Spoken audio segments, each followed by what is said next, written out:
Angus Young, how you doing? Good, Becko. The Offspring. How's it going, Becko? Dave Grohl, how you going, mate? Good, man. Pete, it's been a long time coming. Oh, Becko, hasn't it indeed? We go inside the dressing room, speak to the biggest names in music, Keith Richards, the Rolling Stones. and crack open their esky. That's exactly how I imagine you, by the way, sitting opposite me with a vodka and orange. You're a discerning chap. This is The Rider. Hey, it's Becko. Welcome back to The Rider. Just wrapping up a splendor weekend. A few splendor sideshows happening before it all wraps up as well. This week, a massive episode about to come out on The Rider. I'm very happy to say next week, Billy Corgan. Wanna go for a ride? Everyone, this is Billy Corgan, Smashing Pumpkins. There's a man with a gun to my back, and he's making me say this. Becko. She's the one. The Smashing Pumpkins, the new album is out, Atum, and we're going to talk to him next week. He's actually in a really good zone. He's engaged, he's got a couple of kids, and working on another Smashing Pumpkins album. So there's plenty more to come for the Pumpkins next week. Billy Corgan on The Rider with Becko. This is The Rider. This week, though, Leo Sayer. Music star is marking 5 decades in the business with a huge UK tour. He's written a book. Here is a gentleman who was a big star, who is one of the best singers in the business, Leo Sayer. He has got a million stories. You will not believe the people he's met over the years, from starting off in London, moving to Los Angeles. A number of number one hits. And now he's an Aussie.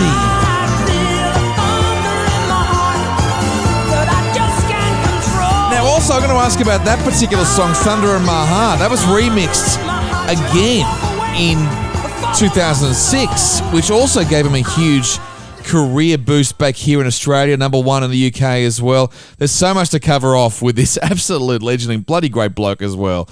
Leo Sayer. Leo, how are you? Hello, mate. How are you? How you doing? I've got 2 mics up here, actually. One is, would you believe, one is Tina Turner's mic. No. My old Neumann 87. This is the mic she actually recorded. What's Love Got to Do with It? Don't Need Another Hero. Everything on this exact mic. And I'm just enjoying using it for podcasting at the moment. The other thing is this new Rode Podcaster. And it's a bit toppier. So you'll see I've got an RE20 in my hand, which is and also... you've got an RE20. Good for you. A lovely mic. Yeah. You sound real. And you don't need a pop shield because it's got such a good gauze on it. You know, there's such a filter. Really good. Tell me about the story about the microphone, though. So how did that happen with Tina Turner? Well, recently I've been working with a guy called John Hudson, who I've known for years, who used to run Mayfair Studios in the old days, which is where I used to record. Alan Tarney used to do a lot of stuff, all the mixes of and recording of a lot of our early tracks in the 80s came from there. And around about the 80s, Tina was recording there as well. So we used to share this mic because John just reckoned that it suited my voice and it suited her voice as well. You know, it could take a lot of punishment, take a high level, you know, because Tina was really a belter sometimes when she got going. And often they'd record just like I'm doing now without a pop shield. So I've started using it for podcasts and things like that and interviews that I've been doing. And everybody says, oh, God, it sounds amazing. So it's come out of the studio because I've got a new mic in the studio now. But this is the actual one, that John sold me as soon as he came down to Australia. And now we work together because he moved down. He's got an Australian wife, Kate. And they moved down to Queensland. And I produce my own records, but I do all the mixing and mastering with John. He's an old hand. He's even older than me. I think he's 79 now. But my God, that guy got ears, you know. It's just incredible. And you'll find that all those Bryan Adams records, Run to You.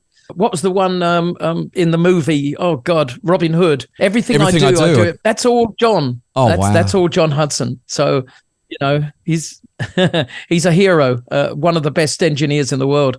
I just keep thinking about, all it takes is one hit, one big song, to propel yourself and just to have that ear. I don't know how people do it. I mean, Mark Opitz is a producer I look up to a lot because Mark's a great guy. He just changed the landscape of Aussie pub rock. You know, you look at all those big albums, and I think with an engineer, it can wake up something inside the recordist, the engineer that says, hang on, this is the real thing. It's not every day that you're presented with a voice like Tina's, for instance, and I guess, well, John will say, I mean, it's not me being egotistical. He reckons I'm one of the best singers. So it's not every day you get a voice like that to work with. And you do see from my side of the screen, you see people really raise their game. I mean, I had all the time when I was recording with Richard Perry in Los Angeles and making all those records, Endless Flight, Thunder in My Heart, Howard Steele, that's right, who was a Texan engineer who used to build the desks he worked on as well. But he found me a great mic as well, that, they find the microphone that will suit your voice, and then they record you really like professionally and fairly, and don't try to do any tricks. And, I remember getting together with Mark, and Mark sort of saying, oh, Michael Hutchins' voice, I'm scared to do anything wrong with it. You know what I mean? Because it's so easy to overdo it. Somebody else will get distortion. They'll try this new Sony mic. No, back to the Neumann. You got to be really straight to get the best out of, same with putting a microphone on an amplifier or on a drum kit. You've just got to do it straight. Exactly right, and we've failed many times when you mess around, even just in radio studios. I've seen engineers who are tinkering around and want to change the microphones, and in the end they just go back to Old Faithful, which is usually the RE20 or a Neumann. Yeah. Look, we've all come straight around. I mean, in the 80s and 90s there were a lot of clever things being done. Like all the way from synths to sequencers. And, a lot of kind of paranoia about whether the track was in time or not. They used to have a machine called the Russian Dragon, which was very funny, because it was a sync machine, basically. And it just checked whether your was going straight. And it was either rushing or it was dragging. So it became the Russian Dragon, which I thought was really funny. But that was kind of the paranoia, because we were making very electric records at that time, and they all had to be, which has led to the dance music that we have today. It's a, hip hop or whatever has to have an exact beat. It can't stray away from 120 BPM, and it's got to be dump ka all the way. Going back to Tina Turner, how did you reflect on the loss of Tina? She's the story of rebirth. Yeah. I mean, I suppose as a band, you'd have to look at Fleetwood Mac. Who came from that early time of Peter Green and Jeremy Spencer, the original band, which we all knew was absolutely incredible. Then they lost Peter. Then they went through years of into the boondocks, and all of a sudden they find Lindsey Buckingham and Stevie and come back. So it's a similar story. And Tina was really dead in the water. I mean, she recorded a song I wrote called "Fall for Your Love" just before she really broke out. And I was very honored because I got to know her in that time. We met in LA, we hung out a bit when she came to London. So I was very lucky. I got close because of, that song. Now that song wasn't the right one for her, wasn't a big hit, but she recorded it, and she recorded, a couple of songs of mates of mine and things like that. And she was kind of fishing for a way in. You could see that very clearly. But she was as good as ever. The voice was as strong as it ever was. And her attitude, her chutzpah, and her determination, a single-mindedness, is what made it happen. But here's a funny story. I was offered What's Love Got to Do With It first, before her. And I turned it down because I thought it was crap. I just thought it was a crappy little song. I guess it was the way the demo was or something. And the funny thing is, I met up with Tina at Mayfair Studios with John Hudson, and I said, they wanted me to do this song. And she said, which one's that? I said, What's Love? She says, I've been offered that. She said, what do you think of it? Well, I call it the shit song. And so for years later, whenever I bump into Tina, she said, I recorded the shit song, don't you? So that was our private little giggle. She was a very, very sassy, funny lady. I mean, she had a bit of the Bette Midlers in her, that she was a wicked sense of humor, and she could find anything funny. It's no wonder she came out from under, because she had this chutzpah, I say, but I mean, she had this attitude of let's kind of, nothing would drag her down. She was determined, and humor was a big part of it. And, the fact that Mark Knopfler wrote Private Dancer as well. I mean, I couldn't imagine Dire Straits ever doing that song because it wouldn't sound right. You know, No, I was around during that as well. I was friends with Mark. Mark is fascinating in Formula One, obsessed, you know. So I brought him along to the races at Silverstone. I introduced him to a driver called Stefan Johansson, who was driving Ferrari, Swedish driver. Oh, yeah. And, oh, man, they got on like a house on fire. So they were working that day on Private Dancer. It didn't have a final vocal on it, but I could tell there was something going on. And Mark and a couple of the guys in his band were in the studio, and me and Stefan were just sitting in, and I was just saying, that is a really good melody. He said, would you like to try it? And I said, yeah, okay. I never did, because then was a break and I had to go. Something happened, you know, but that was, and Tina said, I heard you were in on the sessions, you know, and that was it. The second major album I think that Tina made was Private Dancer, wasn't it? And that was the title track. So you've got some incredible 6 degrees of separation, you know. I know.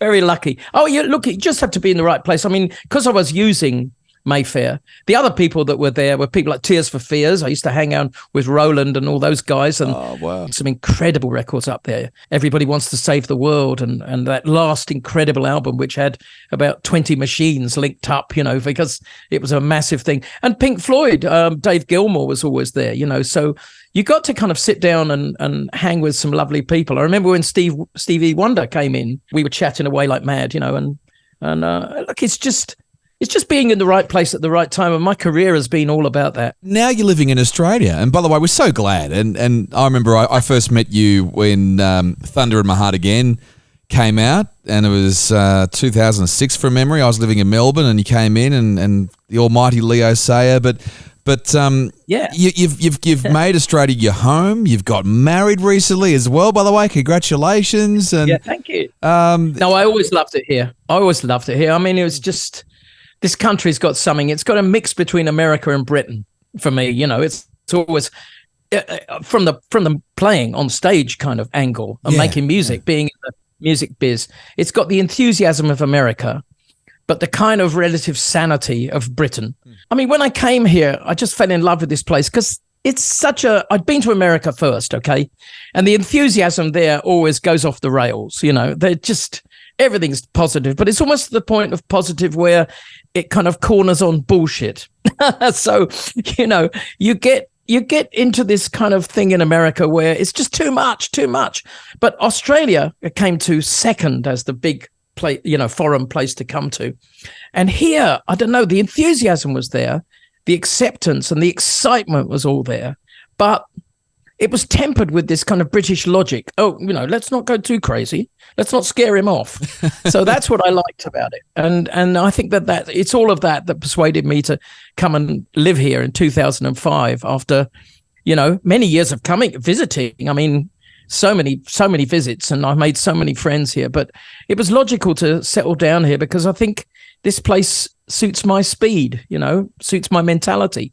And also it's just a little bit warmer as well, which is kind of nice. I mean, you're in the beautiful Southern Highlands. Yeah. It's a great spot. I mean, I'm assuming Jimmy and Jane are just down the road somewhere. Do you see them much? They're just over the road. Yeah. We're good friends, and you know, Jimmy comes down to see the studio every now and then, and I nip up to have a cup of tea with them. It's a nice musical capital here in the Southern Highlands. It's really great. We have the best of British weather as well, and quite a lot of palms here. So, you know, it's got a kind of pommy sort of atmosphere as well, which is quite nice. And only an hour and a half from Sydney, so that's cool. Yeah, that's close enough. I wanted to sort of go back to the very beginning. You know, you met your co-writer. Was it Dave Courtney, was it? Is that who it was? That's right, David, And you know, you wrote... He likes to be called David. I'll tell you why, because there's a gangster in England, a very famous one, who was a bit of a bad boy called Dave Courtney. And he boasts all the time about knocking people's heads together or pinning them to the wall. So David likes to be called David now. That makes sense. Fair enough. So that's 5 degrees of separation. and you were writing for people like Roger Daltrey at the very beginning, and this is long before your hits came along. You know, many years before that. We weren't, you know, Chris. We weren't really writing for anybody else. We were writing for Leo, but Roger. That came about because of a guy called Keith Altham, very famous music writer with the NME and, of course, publicist for so many acts. He's the guy who persuaded Jimi Hendrix to set fire to his guitar in Monterey. Yeah, so he's quite a legend. He represented the Who at the time. He'd represented the Stones and the Beatles and just about everybody. And he wrote an article on me in 1973, or 72 rather, just before it all started. But the first major article, and Adam went to see him, Adam Faith, my manager, because at one time he represented Adam, and he said, have you got any ideas? We're halfway through an album, and he said, well, Roger Daltrey, who I'm looking after this week, he said, has built a studio and he needs a guinea pig to go down and record in it. So Adam immediately said, okay, sounds good. And also Adam being a bit tight, it looks like I don't have to pay for that. So we went off down there, David Courtney, myself, and a few musicians we've been working with, Russ Ballard and Bob Henriott and a couple of guys from used to be with Adam's backing band, and then were in Argent at that time. And so we went down there and we sort of moved in over the way. Roger was great. He sometimes controlled the desk. He was very proud of his studio. And we used to hang with him quite a lot, He was just lovely and gave me so much advice. I mean, this guy was a hero to me. It's like a young singer starting out now and Bruce Springsteen takes you under his wing, or, it's like that. I mean, Roger was massive at the time. He was the quintessential rock god singer, So to have this guy giving me advice, but then one day he turned around as well as that, and he was sitting with me and David, and he said, how about you write some songs for me? And we went, okay. But we didn't really have to write them, you see, because we were writing more songs than we could actually find time to record. We were that prolific. So we just gave him what we planned to be my second album. So Giving It All Away, One Man Band, all these songs were in this, and we handed them over to Roger, and he loved every single one. And then came what I think was a really good executive decision, because I'd nearly finished my record, my first album, Silverbird. And then Adam turned around and he said, what about if we rush through Roger's album, get this done, because he's hot to trot, and I don't want him going off the boil, and we put out Roger's album first. We hold yours up. And it was a brilliant decision, because then we had Roger going around the world saying, wait till you hear this guy, Leo Sayer. And it was just fantastic to have, as I say, the rock god, the greatest singer in music at that time, the Bruce Springsteen of his day, singing my praises as an unknown. It was an incredible start. That is exactly what you want as a young artist. And you're right. You obviously, this is all about strategy, and you thought, you know what, we'll let him do all the selling, and then we'll strike at the right time. And then in 77, you had 2 consecutive number 1 hits in America. I mean, it doesn't get much bigger than that. I think Adam at that time had realized that he didn't have the skills as a producer, and he was quite open about it, that he needed to have to take me further than where I was. I mean, the last album that I did with Adam before going off to Richard Perry was with Russ Ballard, who was a really excellent engineer as well as a producer. So they co-produced that together, and the standard, of course, went up, but we knew that it could get even higher. So Richard Perry had an incredible track record. And when I went over to see him, we didn't get on at first because he didn't really like my songs. But I suppose in a way we found some common ground. We played around with some kind of soul ideas and Motown kind of things, because he was enamored with the voice. He thought, oh God, this voice, I can really do something with this voice. And I had this, falsetto and a lot of really strong rock singing qualities, So he wanted to make something of that. So he said, look, let's find the material that suits you and that is worthy of you recording. And I thought that was, interesting. And I hung around, and eventually, in long sessions with all the musicians, of course, I started writing with them and writing with everybody I met there. And in a way, there were 4 or 5 songs on that Endless Flight album that weren't supposed to be there, but there were songs that were undeniable, and Richard really went with them as well. And one of those was you make me feel like dancing. Did you ever have moments where you were thinking, okay, this is great in the studio when I've got the high voice, but bloody hell, I've got to take this on the road. I've got to sing like this every night. Yeah, no, absolutely. Well, look, when I went to America and started working with Richard, all of a sudden I was working with, oh my God, musicians that were just the A-team, world class. Jeff Porcaro, Steve Gadd on drums, Larry Carlton, Lee Ritenour, and Ray Parker Jr. on guitar. Just amazing. Greg Fillinganes on piano, and I don't know, David Paich, and amazing musicians I was working with. And it kind of woke me up as a singer, made me think of possibilities. So yes, I was immediately thinking of that. And on that first tour that we did in 76, straight after the album had finished, I had Nicky Hopkins, the Rolling Stones keyboard player, in the band with me. And I had Bobby Keys, the sax player with the Rolling Stones, and Steve Madeo, who'd run Stevie Wonder's band. So, boy, I had some incredible musicians on the road with me, It was world class straight away. So, yeah, I rose to that challenge, I guess, of challenging myself to play with better and better players, keep moving on. You cross paths with some incredibly talented people, and that's the great thing about being in that muso scene in London, I can imagine. Like, you are mixing with the Beatles and with the Rolling Stones and with those great session musicians you're talking about as well, and people like Ray Parker Jr. who would go on to, have his own solo career, We wrote a few songs together, me and Ray, which was great fun because there was an incredible energy. I mean, we're still pals now, So in a way, what happened in the 60s when I was a graphic designer, and we're going right back now, and I was just playing blues harmonica in clubs, I was very lucky because I'd look around and the guy playing next to me would be Eric Clapton or Keith Richards or Jack Bruce or Ginger Baker and that was incredible because even though I wasn't a name, they would kind of turn around to me and give me a nod, accept me. A lot of people, we all played together in those days.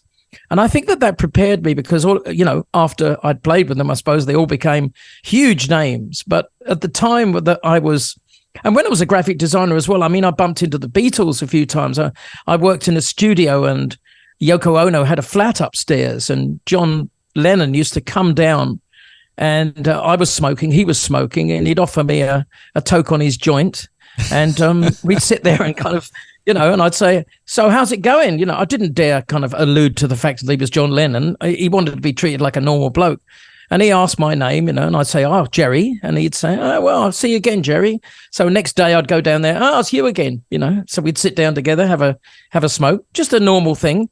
It wasn't a big vibe of fame in those days, it was just a natural thing. Yeah. And I do remember later on when we were mastering my first album, Silverbird, this is in the middle of 73, we did it at Apple Studios in Savile Row. And I remember walking in one day to the studios and this guy comes out and bumps into me wearing a huge, great big fur coat and then turns around and says, oh, sorry, man. And then he looked back at me and it's John. He went, it's you. Oh, wow. And he remembered me, and I said, yeah, Jerry, do you remember we used to have a ciggy in Marble Arch together? And he said, yeah. He said, how are you? I said, well, I'm making my first record. He said, what? I'm going to find out more about this. So he turned over my shoulder and shouted to one of the engineers who was just behind me. He said, is this guy making a record? He said, yeah, I want to hear it. Get me a copy now. That's so good. Wow. So, talk about being in the, I mean, it's often you bump into people and things happen, without you planning them. I mean, for instance, I always dreamed of meeting Bob Dylan, and I went to the first Dire Straits show in LA. I was living there at the time. It had to be about 79 or so. Yeah. And they're playing at the Roxy or the Rainbow Room. The Roxy, it was called, the venue, and the Rainbow Bar. Right next to the Rainbow. Yeah. Yeah. So we go upstairs to the dressing room, and I'm with Jerry Wexler, the Atlantic, Aretha Franklin's producer, and I'm with him, and he's kind of saying to me during the evening, he said, who would you most like to meet? And I said, oh, well, I dream of meeting Aretha, He said, oh, I could fix that. And I said, but I really dream of meeting my complete and utter hero, Bob Dylan. And he said, oh, that's interesting. So we're walking up the stairs to meet to meet Mark Knopfler. And first time I met Mark, and a guy shuffles past me on the stairs and again bumps into me. And I didn't notice because I'm sort of in rapture that chatting with Jerry and, concentrating on everything he's saying. And he said at the top, he said, you said you wanted to bump into Bob Dylan. He said, you just did. he was leaving as I was going up the stairs. So I guess, I did bump into my hero. You did, and you know what? Sometimes it's positive because sometimes you don't want to actually get to know them. it ruins everything. No. Although I adore Bob, I'm sure we would get on great. He's still my hero. But at least we rub shoulders, I guess. Yeah, exactly right. And how were you affected by John Lennon's death at the time? Because that must have hit you fairly hard. Well, I spoke to him about 2 weeks before because I was working with Bobby Keys, and Bobby was on John's solo albums, Yeah. And we came into New York. I think You Make Me Feel Like Dancing had just gone to #1, so I was high as a kite at that time on the success of everything was happening. And I think from the lobby of the Plaza Hotel, don't forget we didn't have mobile phones in the time. Bobby just turns around to me. We were having a coffee or a drink or something, and he said, "I've got to phone Lennon." He said, "Do you want to come?" And I said, "Oh, yeah, say hello." And I said, "Oh, I'd love to say hello to John."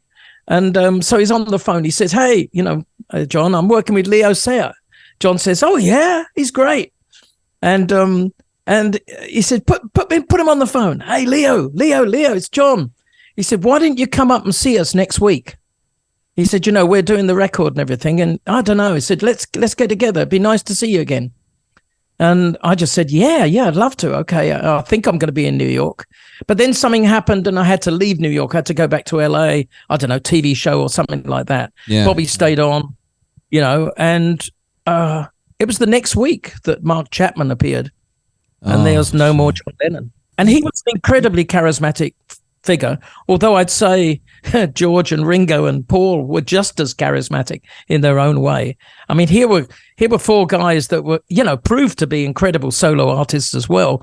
But you can imagine that and you can see in the movie Get Back, or Let It Be, you could see how close they were and how talented they all were, And it was amazing because you could see they all contributed in their own way, and in that fly on the wall kind of style of the documentary, I just loved watching how each and every one of them they all had a role. I mean, they got bored a lot waiting for whoever.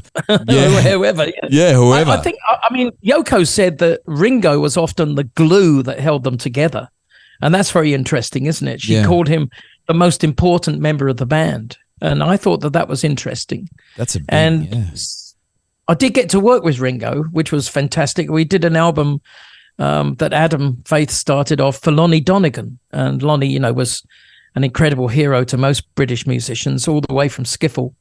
And of course, being the first British or English artist to really hit the charts in America with Rock Island Line in 53 or 55 or something like that.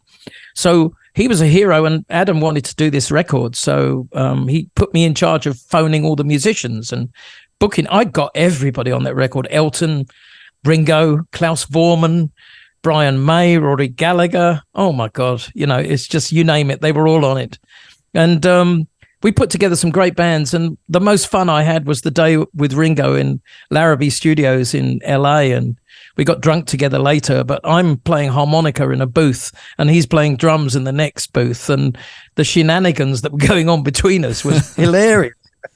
He was just so much fun. And you talked about your chance to hang out with Lennon more before he passed away. You also had a similar experience with Elvis. And this is one of the greatest and saddest stories I've ever heard in my life, because you went to #1 in America, and I think it was around that time where Elvis had you on his radar. 77. And what happened? I fell off stage at a place called Alpine Valley in Wisconsin.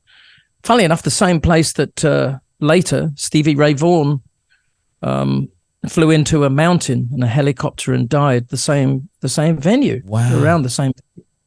Yeah, so this is a pretty fated place. But I was on tour. It was 1977.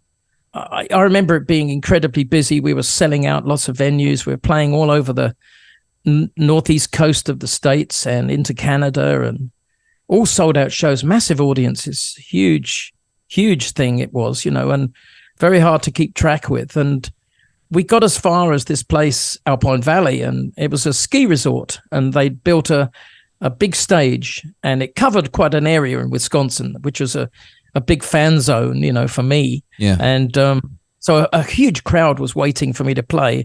Melissa Manchester was the opening act, lovely songstress. And I went to check out her set because I hadn't had a chance to do sound check because I was busy doing some radio somewhere. And I leant against a curtain that I thought there was a barrier behind, and there wasn't.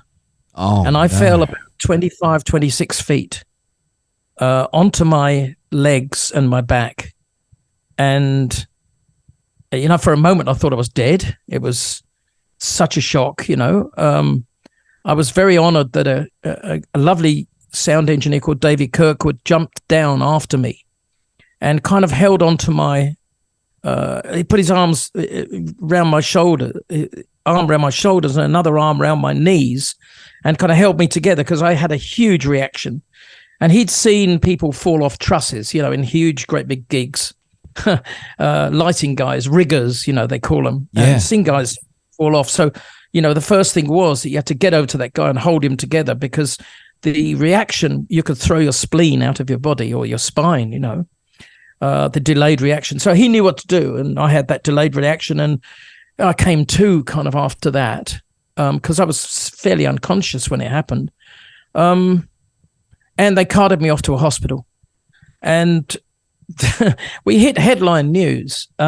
It was the lead story on all the radio news and television news. Singer Leo Sayer fell off stage yesterday and will be incarcerated in hospital undergoing tests. Oh my God, So I was the lead story. That just made more people come to the, upcoming shows to buy tickets, So of course, it was crazy. And I had to go on stage with a kind of wearing a weird kind of corset or a truss to make sure that I didn't throw any ribs out, And, oh God, singing was really tough. I think I made it to about 2 or 3 extra gigs, and then we got down to Nashville, and luckily the gig was rained off, and I think I relaxed, but I might have relaxed too much because basically the shock wore off, and I got a delayed reaction, but it came out in the dressing room of the next gig in Memphis. Oh. And it's a huge gig, sold out, about 15,000 people or so. And I'm in the dressing room curled into a ball and I can't get out. Nobody knows what to do with me. My ex-wife, Janice, who was usually on the road, she'd gone back to LA because she thought now everything was okay, better look after the house. And I was on my own with my crew and all of my guys, but a huge, great big guy, ex-Miami Dolphin footballer, came stumbling into the room and said, I know how to look after him. I know what to do. Because, of course, these football guys, American football, they'd seen all the, twist necks back in and arms and all. Oh, they've done it all, yeah. Yeah, they got it all. They know the therapy, And this guy just took me, picked me up in his arms, put me in his Jeep and drove me off 100 miles up to Huntsville, Alabama, where he gradually worked me out of, the problem that I was in, got me back. I was in a swimming pool and doing exercises. And I knew he worked for an important guy in town because he'd put together an incredible gym. And I said, how do you afford to do this? He said, I've got a big backer, And I said, who's that? And he said, I can't tell you. And that's all he'd say, I can't tell you. Secrecy. Yeah. So I don't know. I wormed it out of him one day. Well, I kind of thought I did. And then he said, okay, look, I'll phone him up. And he went to the phone and he handed me the phone. And on the other end was Elvis Presley. Oh, wow. Just, and I thought there's a guy called Terry O'Neill, very famous photographer who photographed me many times. You'll have seen his photographs, I'm sure. And photographed me right from the start. And he was a good pal, but Terry used to have this awful thing where he'd phone me up and pretend to be people like Bob Dylan. And he'd have me going for hours, and I'd go, "Oh, Bob, yeah, I really want to see you." And he'd go, "It's me, Terry, you stupid fool." So I don't know. I was being pranked all the time. So the first thing I said, "Oh, bloody hell, it's Terry." And he said, "Oh, please don't use profanities with me, sir. This is Elvis Aaron Presley." And as I looked over the other side of the room, Michael is nodding his head. So it really was him. Oh, wow. And we talked for about, 45 minutes or 50 minutes. And he seemed really excited and invited me over to the house the next day. So we were going to hang out. He said, "Look, if you've got a few days, let's hang out, make some music, do some things. I've been following your career and all this stuff." And he said, "You really do make me feel like dancing." And I could hear a giggle in the background, and that was his girlfriend, Gina. And later on, she said he was so thrilled that night that he was going to meet you. But from then, everything kind of went a bit pear-shaped, because the next morning, I was recording I had this wonderful, early for its time, Sony cassette recorder. Yeah. So radio cassette recorder. So I used to record all the gospel shows and things like that, all the old blues and country on the radio. And I've still got this recording, actually. And suddenly they cut in with the singer, Elvis Presley, has been brought dead on arrival to Memphis Baptist State Hospital. Oh, wow. And that was it. And Michael, the guy that had been working for Elvis and started the gym, came running into the room. He said, "Did you hear that?" Because he heard it as well on his radio. And he said, "Look, I got to go, and I'm so sorry." And that was it. I never got to meet Elvis and never got to spend that time, which would have been golden, What a story. Straight after it happened, this adventure with Elvis that never came to fruition, I couldn't tell anybody about it. I mean, they'd never believe you. I mean, Leo Sayer from Shoreham by Sea in Sussex, just had some wonderful success, but in America, Elvis was in another league. So I kept it quiet for years and years. I never told a soul. I told my ex-wife Janice, and my manager Adam, of course, knew, but nobody else. Everybody was sworn to secrecy on it. And it wasn't until sometime in the 80s that I suddenly got an invite to go to dinner in London with David Foster. And I thought, David Foster, this is incredible. Maybe this is a break. He wants to produce me, because we had worked together very, very briefly. He'd played keyboards with me. Yeah. In the early days of the times with Richard Perry, because he was a keyboard player. So I thought, what a piece of luck. But it turned out he had a girlfriend, and that was Ginger Alden, who was Elvis's last girlfriend. Now, she was terrified of flying, but she heard from David, because they just got together, at this time, that he was going to come to London. She said, "Look, I've got business to do. I've got to see Leo Sayer." And David immediately said, "I know Leo Sayer." He said, "Well, do you think you could arrange a meet?" "Yeah, sure I could, So they flew over, and through my publisher, I get this invite. And then I sit down. I didn't expect Ginger to be there. And she just turned around, looked at me, and burst into tears. And I thought, what's going on? And of course, I'd heard of her. And she said, "You were the last person to talk to Elvis. And when Elvis went to bed," she said, "I didn't even see him, but I could hear him going up the stairs singing 'You Make Me Feel Like Dancing.'" Oh, my God. So what a story. And she said, "I just had to tell you, I've been keeping this to myself." She said nobody else was there that night. Of course, that dodgy doctor came round later, which is, the cause of death probably. But she said, I was the one who discovered him in the morning, doubled over on the loo, and he was dead. But she said, the last words I hear him say was, Leo's coming. And then he's singing, can you imagine Elvis singing "You Make Me Feel Like Dancing"? Stuck with me, But again, that will be the legacy forever. It's a legacy forever. But I mean, it just shows that the impact you had in the States in '77. I mean, it's something you must sit back and think, I can't believe it happened, Well, I've had a funny old career, because often what I've done is not recognized. And I don't say that in any bitterness. It's just peculiar, and I think probably it's because I don't want to join in all the BS of this business often. I stay just outside it. I like my normal life. I like to go shopping at Coles and Harris Farms. I don't really want to be sitting in limousines, So I do live a very normal life. And every now and then I'm reminded, oh my God, that I did all these things and that I saw all these things, and some of these things are still going on. It's incredible. I feel there's duality in my life, which is interesting, because I think like Gerard Hugh Sayer, my real name, but I happen to be Leo Sayer. So there's this dichotomy going on, What's part of the great thing about living where you are, the Southern Highlands? It's out of the glitz of Sydney, and you can just pop down to Coles and Harris Farm, and do all that sort of stuff. But did you just get back from a tour of England fairly recently as well?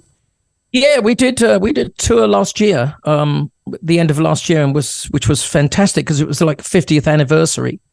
That was fantastic. But I've also been in the States early this year as well. We did a few gigs out there, and so I'm really pushing to get myself back to the States. And I've worked out I hadn't toured there since 1984, so that's how you go missing sometimes, Yeah, it is a different world over there, and it is. But it was fantastic going back. The reaction to the shows, the reaction on stage was just amazing, and they're all telling me I can still sing. I've still got the hair, still got the moves.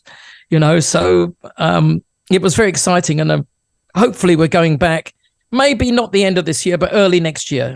So we'll attack it all again. But it's kind of unfinished business for me that I've got to get back to the States, because that was my biggest market at one time. The thing is, your fans back then are probably still going to the gigs now, and they're bringing their family with them, Well, they did, and the people came. We played in this place in Florida, and people came from Boise, Idaho, and from Canada, from Mexico, and it was incredible. All these kind of dedicated fans coming to the show, and it was like a second coming. It was very exciting. Now, it's interesting you live so close to Jimmy and Jane. It was in the early 90s when, Jimmy was living down in Bowral with the family, and the tin lids were growing up, but he went through some terrible financial problems at the time, and I remember we all were aware of it as Aussies, because we all have done in this business. Yeah. Well, we have, and I know you have too. I was ripped off very heavily, about 3 times by nefarious managers. But I guess it's the game. The big challenge is surviving all of that, and I'm glad I have. I'm quite comfortable now, and thanks to American partners who look after me and share my royalties with me, we have got quite a nice base to make music from, and I've also taught myself how to make records. So that is an incredible thing to be able to do. I've now made about 3 or 4 albums completely by myself, and I guess they've been picked up pretty reasonably by people, but they're not small productions. They're big productions, and I love making records. And I've had some great teachers, of course, because Arif Mardin, Richard Perry, John Hudson, of course, Alan Tarney, David Courtney, Adam Faith, Russ Ballard. So many incredible producers have been able to teach me the ropes, and I now love making records. Well, that's really good, because I can imagine it could go down the path of you see the whole experience of making records being a traumatic experience, because it brings back memories of being ripped off countless times. And it must be hard to put trust in people particularly with your finances, because you can't do your own billing and do your own invoices and stuff when you're an artist. No. This is the thing. You have to. I mean, I've been very lucky in having my partner and wife Donatella, because when we were really up against it and had the worst rip-off, when a guy was forging my signature on contracts all over the world and basically stealing everything from me and selling it off to other people, which took years to get right. Donatella was there for me and really learned, understudied with managers and with accountants and with music business agents and promoters, and they all gave her information, and she just stored it up and became my manager for a time. And we worked our way out of this situation, That's what you do. I'm sure that's what Jane has done with Jimmy many times. It's pretty obvious, Oh, it is. You take charge, and you trust the people closest to you, of course. But, it is a big mechanism, this business. There's sharks out there, and it's very hard. And it's sometimes also hard to get recognized. I mean, the ARIA organization here doesn't think I exist. I've never been invited to the show.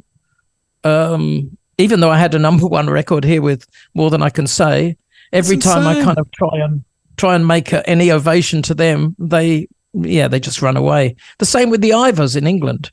As a songwriter, and I think I've had as many successful songs that I've written, but that's life. Sometimes it takes years to catch up. It does. And if you have a few rip-offs, you are playing catch up. This is the way the industry works, I learned something yesterday. I forgot that you're part of a Cockney slang. If you're doing a Leo Sayer. Leo Sayer, an all-dayer. An all-dayer. There's actually there's a hockey club apparently in Southampton in England called the Leo Sayer All-Dayers. And I've yet to meet up with them, but they keep sending me messages. I must do that.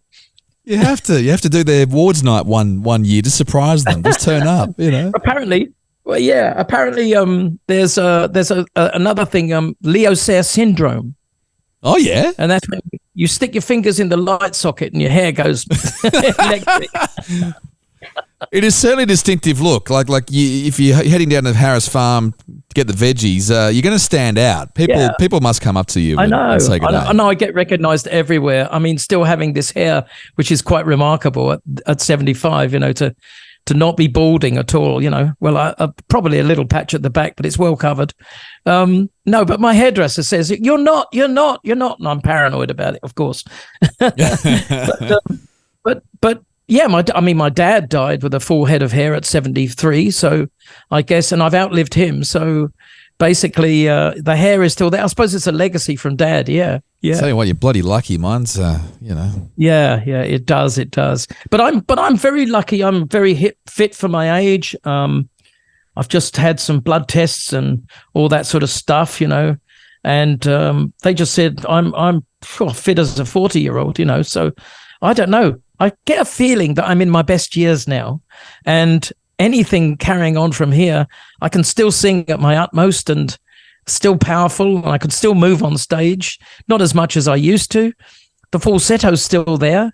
So I reckon that there's still room for me to do things. Before we go, let's just talk about quickly Thunder in My Heart Again. How did that remix happen? Because that, to me, was a massive reinvigoration of your career. You've had it seems that you've had multiple moments throughout the years where you've been, given a bit of a slingshot moment almost, and that one just exposed you to the masses once again. Yeah, it was fantastic. I was actually leaving Amersham in Britain, in Buckinghamshire, packing up all my stuff in my studio there to come to Australia, and just about to leave England. And one of the last things, I go to the post, the last time, thinking, okay, after this, everything's going in the container and it leaves, and there's no point going to the post office anymore. I'd already said, send it on somewhere else, And they said, well, this package did come. So I take out the package and it's a CD, and I put on the CD. And it was the first version of the mix. And I went, what? I literally fell over. I couldn't believe it. And what had happened was a guy called Craig Demek, who ran a dance label, had somehow found Thunder in My Heart. Somebody had played it to him, or else he picked it up in a store, an old record or something like that, put it on and thought, my God, this deserves a remix. And he tried to do some things with it, but he couldn't really get on with it. He couldn't really get anything done. So he chose a team called Bimbo Jones. And I've worked with them many times since. A DJ called Lee Dagger, who I've written a lot of songs with, is part of that group, and his mate Mark JB. And it was them that put the mix together and managed to somehow, you hear all about McCartney talking about AI, in separating John's voice, but really it's all electronic filtering. And what they do is they filter out the bass and drums and change the speed of the record. This is what happened with Thunder in My Heart. Sped it all up, separated the voice and made that really clean.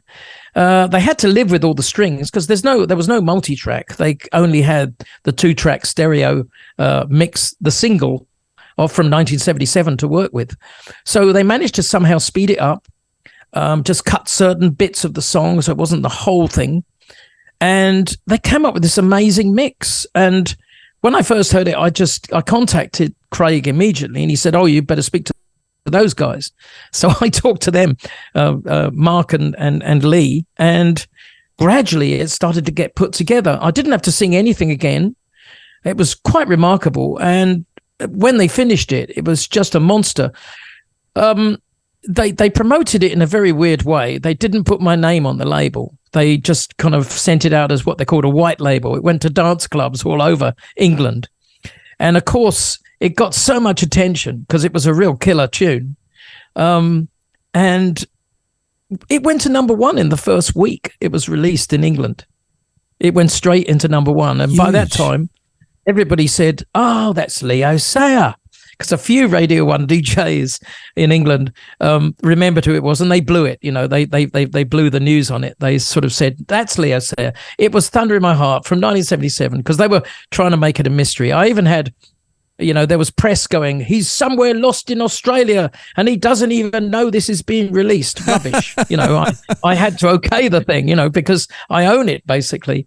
And there you go. It was a massive hit. Very strangely, they never released it in America, and I think it would have been a number one there. And I still think there's a chance that it could get released there, So I don't know. It's one of those wonderful things. It brought me back to a young audience, and certainly it was, gave me a second official number one in the UK.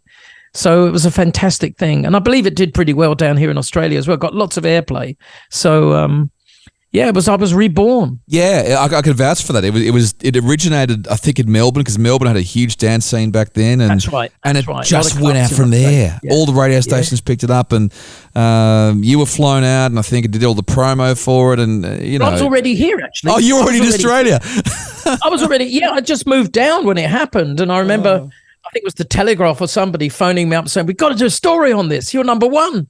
And I didn't even know they got the information before me. So all of a sudden, here am I trying to sell some gigs with my new band down here, and suddenly everything became rather easy. That definitely helped it out. Well, look, Leo, it's so good to catch up with you tonight. And actually, before you go, can you tell me, because it is the rider, we always ask what is in your rider backstage.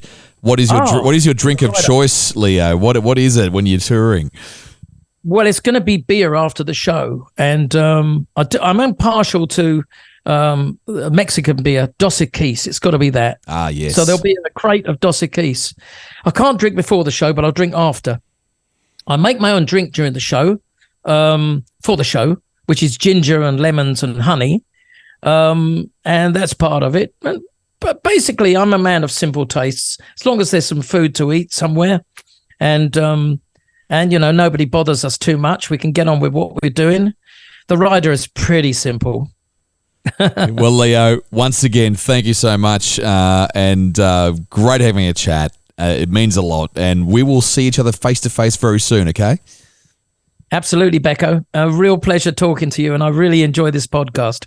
Got to say, both Donna and I, we laughed till we cried at Mike Chugg's podcast. Did you know he was my first tour manager? I didn't know that. And Chuggy was so funny.